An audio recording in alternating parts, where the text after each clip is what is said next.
Lista de los 10 principales riesgos geopolíticos hasta el año 2025. Estábamos hasta el ítem octavo, considerando los aumentos de los casos de Brexit ante las crisis de liderazgo de los gobiernos.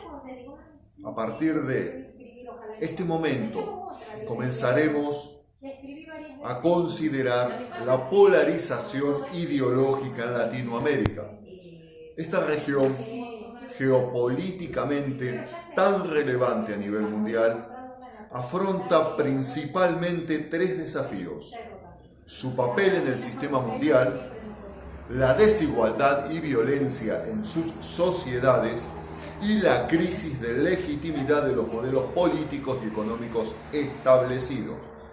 A ello ha de sumarse que las elecciones de los últimos años han transformado el panorama político de esta región, creando unas divisiones ideológicas de derecha e izquierda que podrían dificultar el trabajo conjunto hacia la resolución de los problemas económicos y sociales que aquejan a esta región.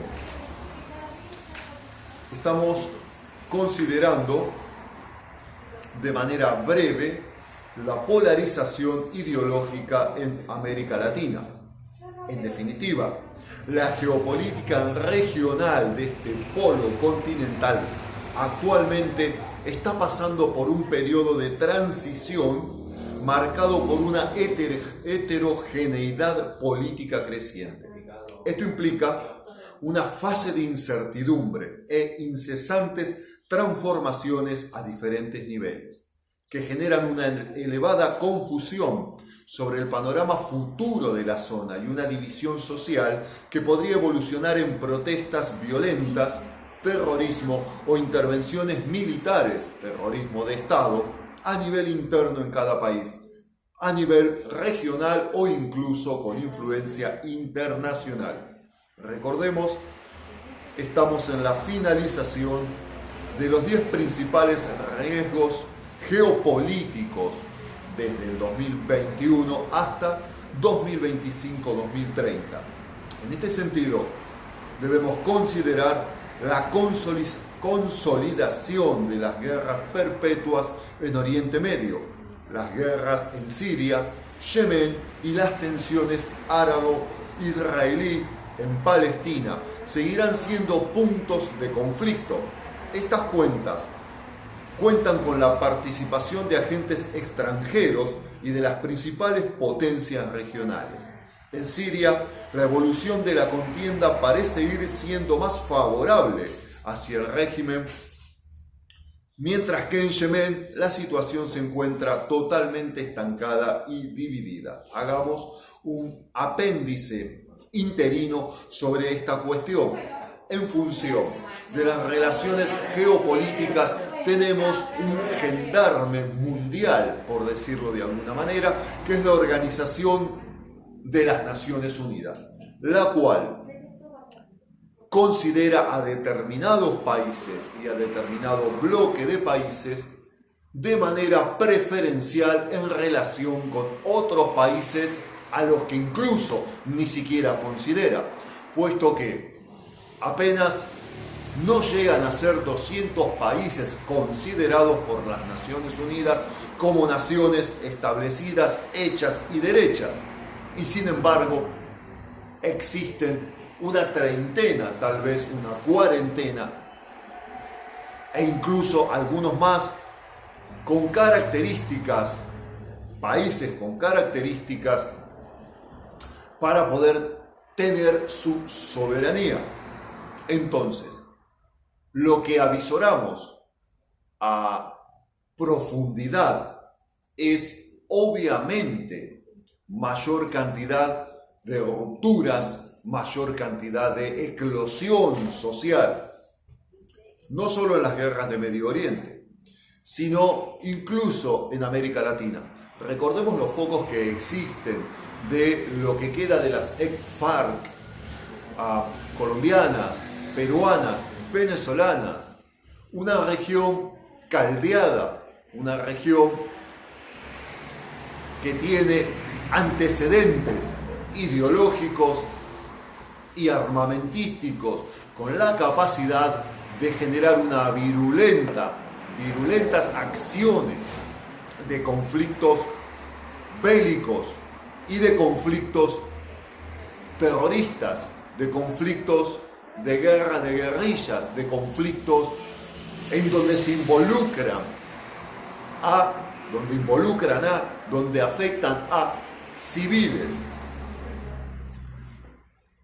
Recordemos también la ideología sandinista peruana ecuatoriana y por supuesto esta realidad de la pandemia del COVID-19, de lo que interpreta la Organización Mundial de la Salud como una pandemia discutible, en muchos casos discutible por muchos profesionales. No obstante, la Organización de las Naciones Unidas, la Organización Internacional del Trabajo, la Organización Mundial de la Salud, organizaciones de carácter global son el gendarme del planeta. Son los que marcan la agenda de las decisiones de hacia dónde se dirige nuestro mundo. Consideremos el caso claro de los 5 o 6 países que son la defensa, el Consejo Mundial de Defensa, entre los cuales, por ejemplo, está Francia, la cual desde hace 40 años está protegiendo al gobierno de Marruecos en relación, y esto es solo un caso, no solo un caso en Francia, es solo un caso en el modus operandi de las grandes potencias que concentran la seguridad, entre comillas, la seguridad de las naciones. Está desde hace 40 años negando el desarrollo del pueblo saharaui y lo tiene colonizado, una de las pocas colonizaciones que aún existen hoy en el año 2021. Colonizaciones complejas. La colonización del pueblo saharaui por parte del gobierno de Marruecos. Es decir, porque en el asiento de la defensa de la Organización de las Naciones Unidas está Francia, que es uno de los 5 o 6 países que cortan toda la situación y que tienen poder de veto. Hemos considerado lineamientos breves de lo que es el estudio. Algunos lineamientos sobre los foros económicos globales, el foro de Davos. Algunos lineamientos sobre las relaciones de Estados Unidos y China en cuanto a la próxima crisis económica. Algunos lineamientos sobre la triste naturalización y normalización de conflictos. Algunos lineamientos sobre las rupturas de naciones y los Brexit. Nos ha faltado el caso de los Uzbekistán, Turkmenistán, Uzbekistán, Turkmenistán. Casos paradójicos en sí mismos que generan un microclima sociocultural político similar a Corea del Norte.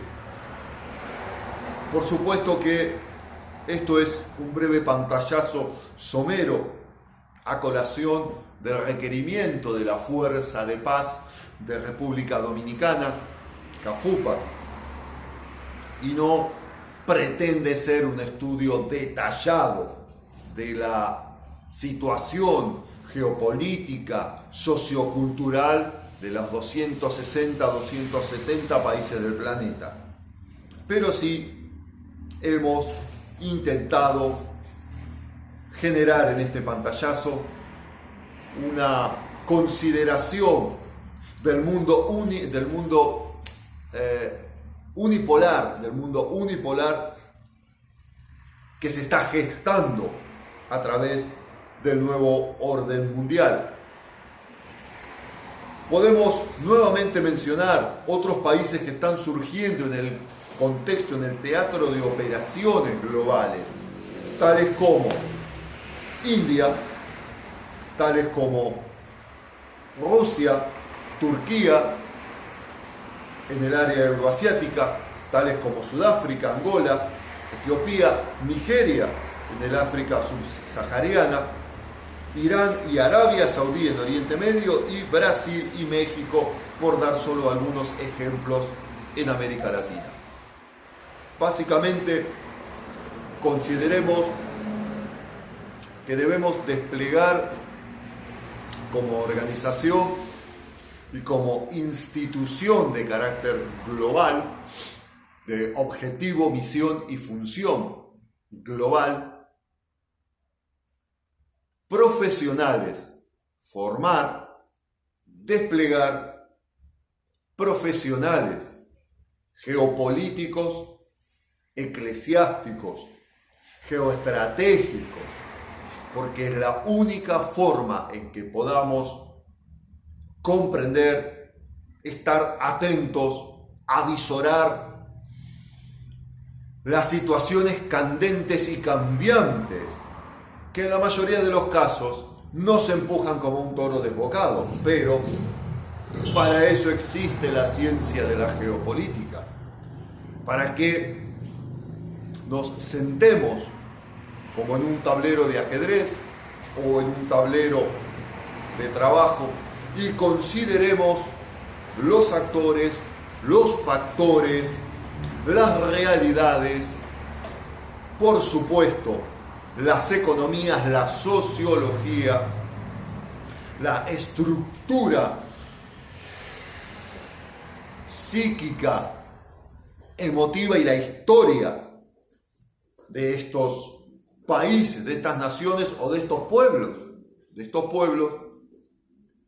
para predecir o al menos tomar claves predictivas en cuanto al próximo devenir de los mismos. ¿Hacia dónde? ¿Cuáles serán las decisiones de determinados pueblos, de determinadas naciones con determinados gobiernos, e incluso con determinada condición filosófica, sociocultural, independientemente de los gobiernos, puesto que los gobiernos son cambiables, pero los pueblos no? Los pueblos de las naciones continúan.